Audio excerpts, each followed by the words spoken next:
Les fées doivent-elles se transformer en sorcières pour accéder au pouvoir ? Pour moi, il n'y a pas de caractéristiques propres au management féminin. Aujourd'hui, comme on l'a dit, je suis directrice générale d'un grand port maritime et présidente d'un syndicat d'ingénieurs. Pour accéder au pouvoir, tout était en place pour que je me transforme en sorcière. Et pourtant, j'ai refusé. J'ai volontairement choisi de rester dans la team fée. Cela ne m'a pas empêché de me faire reconnaître et respecter. Faut-il des pouvoirs magiques spécifiques pour réussir cela ? Il est vrai que les clés du leadership ont beaucoup évolué ces dernières années, car les contextes, les entreprises sont devenus plus complexes. Il y a plus de transformations à gérer, il faut savoir être plus agile, ce qui demande de savoir créer de la solidarité, de l'entraide au sein des équipes. Désormais, on sait de façon certaine que plus il y a de bien-être dans une entreprise, meilleurs sont les résultats. Les méthodes archaïques consistant à créer de la rivalité ou à garder des infos pour soi ne sont plus possibles. Dans ces conditions, une bonne fée aurait toutes les raisons de pouvoir s'épanouir et d'être reconnue pour ses qualités. Ça a longtemps été le cas pour moi. Efficace, trouvant des solutions à tout, même l'impossible, capable d'entraîner des équipes démobilisées, accueillant la parole avec bienveillance, valorisant les différences, capable de partager mes décisions, même les plus difficiles. Manifestement, j'avais trouvé ma baguette magique. Jusqu'au jour où un recruteur vient me chercher pour un joli poste. Les entretiens se passent bien, très bien même. Il me dit apprécier cette énergie positive. Mais un détail le gêne. Je n'ai pas la réputation d'être assez dure. Et on en reste là. Je suis interloquée. Pas assez dure ? Mais qu'a-t-il voulu dire ? Je finis par avoir la réponse quelques mois plus tard. Lors d'une négociation financière un peu compliquée, je me retrouve face à une équipe qui refuse de rentrer dans l'échange, dans la vérité de nos chiffres.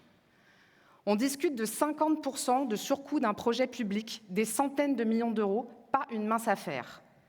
L'enjeu pour eux est simple, c'est la prise en charge des surcoûts. Pour moi, il s'agit d'éviter une catastrophe politique. En réunion, je leur demande donc des détails. Le face-à-face se tend. Ils tergiversent et me prennent de haut.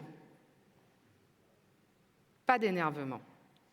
Je reviens sur les enjeux pour chacun, j'argumente, rien à faire.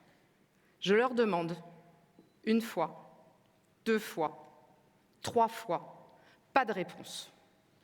Je ferme calmement, mais fermement mon dossier, et je me lève sans un mot, sans un cri.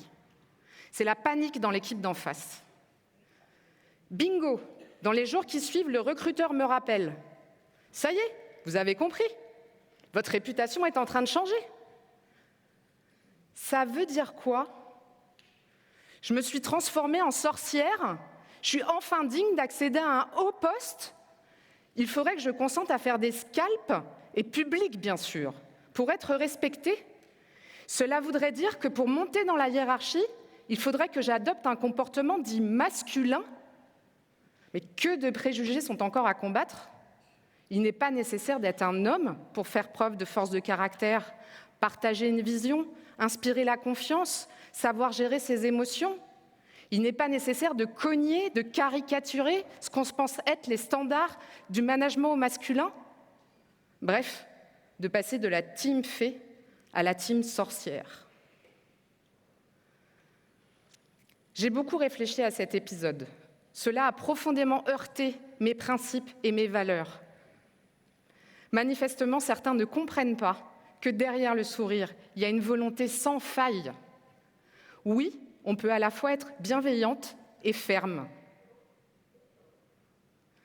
Ne pas se transformer en sorcière est une chose, mais passer du statut de fée clochette à la fée Morgane en est une autre. Toutes les petites fées ne se transforment pas en fées puissantes, comme la Dame du Lac ou Mélusine. Mais si on tue les petites fées, on ne se laisse aucune chance de pouvoir bénéficier de leur puissance en devenir. Comment éviter cela ? En ne les transformant pas en sorcières. Ça, maintenant, vous avez tous compris. Mais aussi en les laissant se développer, en les laissant exister et s'assumer. Et vous, petite fée, en acceptant d'être comme vous êtes, acceptez-vous avec vos ailes de papillon. Moi, j'ai eu de la chance. Je devais déjà venir d'une famille un peu magique. J'ai reçu une éducation très égalitaire, identique en tout point à celle de mes frères. J'ai choisi les études que je voulais faire, l'endroit et la façon où je voulais vivre. Je le redis, c'est une chance. Dans ma famille, les femmes travaillent depuis des générations, pas de tabou. Je n'étais donc pas du tout préparée à ce qu'on me renvoie à mon genre. En fait, je ne me suis pas posé de questions, et ça a été une force.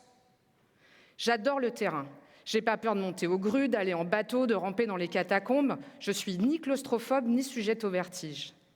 Je suis passée au travers de toutes les gouttes des bizutages sur mes nouveaux postes dans un sourire. C'était pas une question d'être une femme. Finalement, est-ce qu'on ne s'enferme pas à force d'en faire un sujet? Le risque n'est-il pas de recréer des stéréotypes? Mais nous ne voilons pas la face non plus. Le chemin est encore long vers une vraie égalité. Cela commence dès les études, et la situation est loin de s'améliorer malheureusement. Savez-vous qu'aujourd'hui même en France, les femmes disparaissent lentement des filières scientifiques, au point que les écoles d'ingénieurs en bout de course commencent franchement à s'inquiéter du manque de viviers étudiantes? Prenons le cas de l'emblématique École Polytechnique, première école d'ingénieurs de France, classée dans le top 100 des écoles d'ingénieurs au niveau mondial. À la rentrée 2024, les femmes ne représentaient que 16% des nouveaux étudiants inscrits, contre 21% en 2023. Ce chiffre est en baisse constante ces dernières années, et aucun indice n'indique une inversion de tendance pour les prochaines années. C'est un paradoxe. Dans des pays moins égalitaires que la France, les études scientifiques sont identifiées comme des moyens d'émancipation des femmes. Et ce ne serait plus le cas en France. On se prive de combien de talents, sans même se poser la question de pourquoi ces chiffres sont en baisse. Elles sont où, les études sur le sujet? Est-ce que quelqu'un essaye de vraiment en comprendre les causes? Pourtant, un ingénieur, c'est celui qui transforme le monde. C'est un magicien. Peut-on vraiment s'offrir le luxe de se priver de cette ressource? Alors, osons, assumons-nous, assumez-vous comme vous êtes, avec votre sensibilité, votre créativité, votre pouvoir de transformation. Il y a une grande force en vous. Cherchez vos pouvoirs magiques. Ils sont petits ou grands. Fiez-vous à votre instinct et faites-vous confiance. Moi, par exemple, j'ai continué à préférer faire un large tour de table plutôt que de prendre la parole en premier et d'imposer mes vues à tous. Sans cela, aucune chance de voir des idées innovantes ou disruptives émerger. Cela n'empêche pas l'autorité de celle qui arbitre au final. Je cherche à faire progresser mes collaborateurs en respectant nos différences. J'aime les voir se révéler, ils m'épatent par leur capacité à se dépasser et ils sont souvent surpris eux-mêmes de ce qu'ils arrivent à accomplir. Après des dizaines de coachings de prise de parole et malgré tous les avis, je continue à mettre mes mains dans les cheveux, à porter des grosses bagues et des couleurs voyantes. Femmes ou hommes, saisissez la liberté d'être vous-même, sans être enfermés dans votre genre. Nous ne sommes pas obligés de cacher ce qu'on est. On peut montrer son enthousiasme, c'est communicatif. Vous connaissez l'étymologie d'enthousiasme? C'est l'ardeur, l'énergie divine. Je n'ai pas de recette miracle sur comment trouver le subtil équilibre entre humanité et fermeté. Comment être à la fois bienveillante et savoir dire stop. Je crois que pour se faire respecter, un premier pas, c'est de se respecter soi-même. Être libre, s'assumer, ça ne veut pas dire faire n'importe quoi. Il y a une grande différence entre une fée consciente et un feu follet. Et savoir bien s'entourer aussi. Bien sûr, trouver des mentors qui nous guident, mais qui nous donnent aussi la permission d'être. C'est un homme qui m'a donné ma première chance, qui a déterminé la suite de ma carrière. Je n'avais pas du tout vu cette opportunité, il m'a convaincue. Il a su voir en moi des qualités que je n'avais pas du tout identifiées. En fait, il m'a aidé à prendre ma place. Il se trouve que c'est également un homme qui m'a poussée à briguer la présidence du syndicat des ingénieurs du corps des ponts, des eaux et des forêts. Il a su lever mes craintes, m'encourager et m'aider à déployer mes ailes. C'est bien grâce à lui, je ne me suis même pas rendu compte que j'étais en train de briser un énorme plafond de verre. Je suis devenue la première femme présidente d'un syndicat d'ingénieurs de l'État, première femme présidente d'un corps de hauts fonctionnaires vieux de 350 ans. Et c'est une femme qui m'a poussée à être devant vous ce soir. Aujourd'hui, j'ai enfin accepté d'être comme je suis, avec la ferme volonté de ne pas devenir une sorcière. Pourtant, je suis femme, libre et vieille. Au XVIe siècle, j'aurais peut-être été persécutée. Heureusement, ce n'est plus le cas ici, maintenant, en France, mais ailleurs et demain.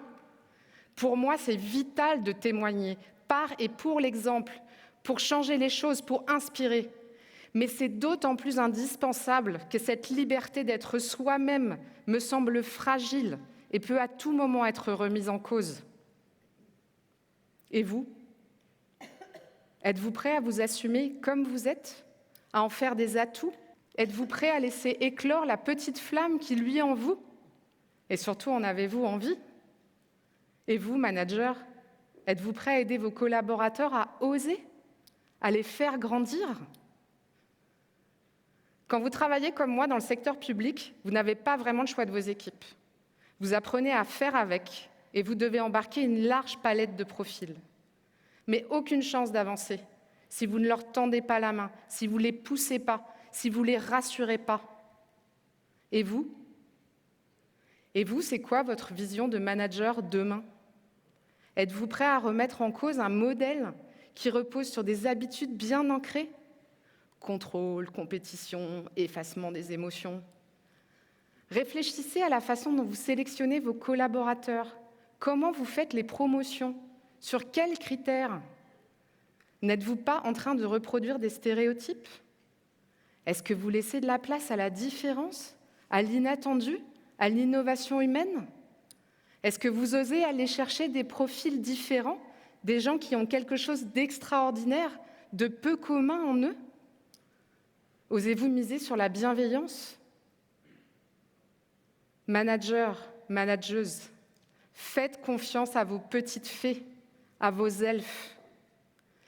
Laissez-les s'épanouir et éclore en femmes et hommes puissantes et puissants. Ne les transformez pas en sorcières.